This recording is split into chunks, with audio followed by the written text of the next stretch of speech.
মৰমৰ ছাত্ৰ-ছাত্ৰীসকল, আজি মই তোমালোকৰ বাবে 15 দিনীয়া স্ব-শিকন সমল সামগ্ৰীৰ সমল নং 1ৰ অন্তৰ্গত পঞ্চম শ্ৰেণীৰ ইংৰাজীৰ প্ৰশ্নোত্তৰসমূহ লৈ আহিছোঁ।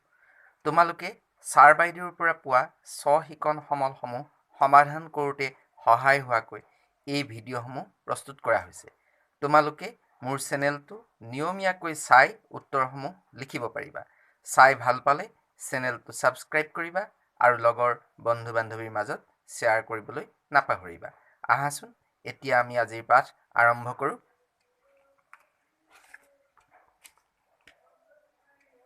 ইয়াত ফাৰ্ষ্ট এক্টিভিটি দিছে, let's read the story. Subject English. Lesson 1, all things bright and beautiful. Let's read the story.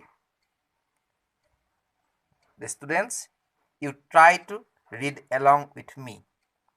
Tenali Raman. Tenali Raman was a courtier in a king's court. One day, the king got angry with Tenali Raman. I don't want to see your face. Don't come to my courtroom.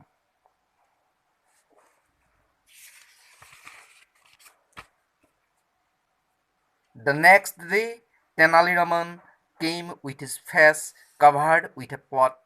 In the pot, he made 3 holes, 2 for his eyes and 1 hole for his nose and mouth.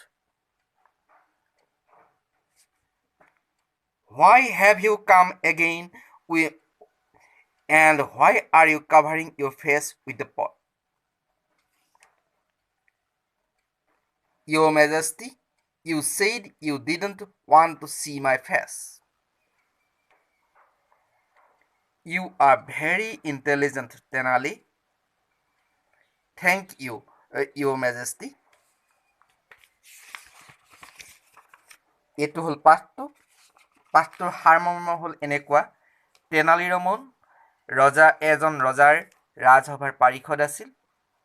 এদিনাখন ৰজাৰ তেওঁৰ ওপৰত বৰ খং উঠিল আৰু তেওঁ তেনালী ৰামনক ক'লে যে মই তোমাৰ মুখ চাবলৈ নোখোজো আৰু তুমি মোৰ ৰাজসভালৈ নাহিবা। পিছদিনাখন তেনালী ৰামনে এটা মাটিৰ পাত্ৰত 3টা বিন্ধা ৰাখি তেওঁ সেইটো পিন্ধি ৰাজসভালৈ আহিল আৰু ৰজাই তেওঁক দেখি ক'লে যে তুমি কিয় পুনৰ ৰাজসভালৈ আহিছা আৰু এই মাটিৰ পাত্ৰটো কিয় পিন্ধি আহিছা? তেতিয়া তেনালী ৰামনে উত্তৰ দিলে যে মহাৰাজ, যিহেতু আপুনি মোৰ মুখ চাবলৈ বিচৰা নাই, গতিকে মই এইটো পিন্ধি ৰাজসভালৈ আহিছোঁ। তেনালী ৰামনৰ প্ৰশ্নৰ উত্তৰত ৰজা সন্তুষ্ট হ'ল আৰু ৰজাই তেওঁক ক'লে যে তুমি বৰ চতুৰ। এতিয়া ইয়াৰ লগত থকা আমি প্ৰশ্নকেইটা আলোচনা কৰোঁ।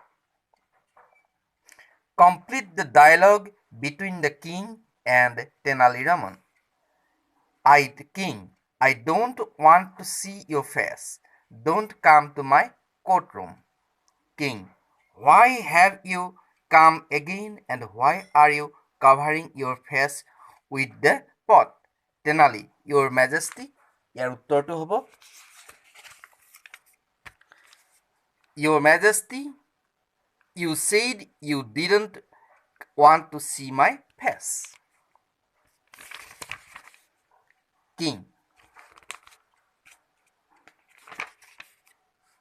you are very intelligent, Tenali. Tenali, thank you, Your Majesty. Your second question, say whether true or false. সঁচা নে মিছা লিখিব লাগে। ট্ৰু হ'লে T আৰু ফলছ হ'লে F লিখিব লাগিব। Question number A, Tenali Raman was a courtier in a king's court. Answer is true.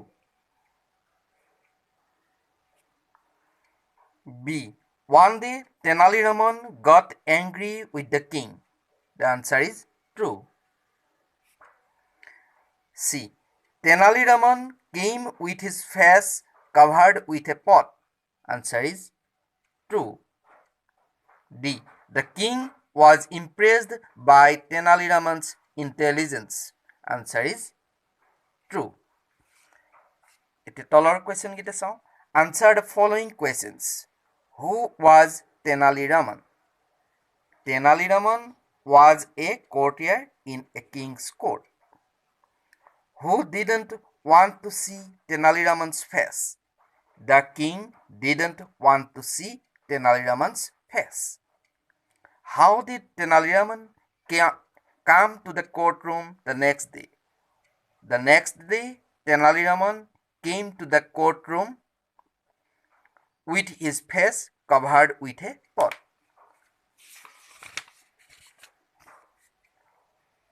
What made the king to see Tenali intelligent? The king was impressed by the Tenali Raman's clever reply, and this made the king to see Tenali intelligent. Now, question number 4. Read the sentences about a rhinoceros. Write down the question you want to ask her.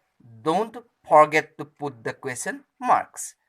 Read the sentences about a rhinoceros.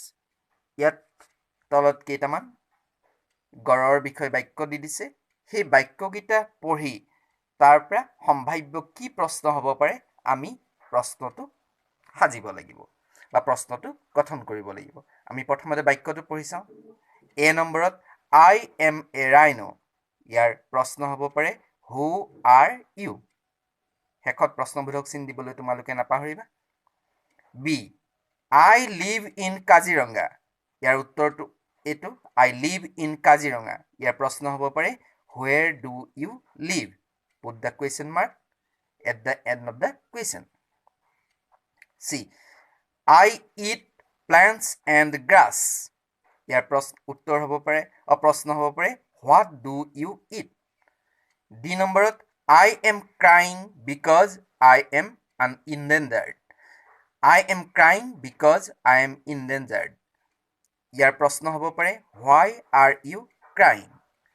এইখিনি হ'ল প্ৰশ্ন আজিৰ আমাৰ ইংৰাজী পাঠ ইমানতে আমি সামৰিছোঁ আজিৰ ভিডিঅ'টো কেনে পালা কমেণ্টত তোমালোকে জনাবা বাকি বিষয়বোৰৰ প্ৰশ্নোত্তৰৰ বাবে মোৰ ভিডিঅ'ৰ ডেছক্ৰিপশ্যন বক্সত থকা লিংকবোৰত ক্লিক কৰিবা ভিডিঅ'বোৰ চাই ভাল পালে মোৰ চেনেলটো লাইক আৰু ছাবস্ক্ৰাইব কৰিবলৈ নাপাহৰিবা শেষত তোমালোকৰ মংগল আৰু উত্তৰ উন্নতি কামনাৰে তোমালোকৰ মনোজ শইকীয়া ছাৰ আজিৰ পাঠ আমি ইমানতে সামৰিছোঁ ধন্যবাদ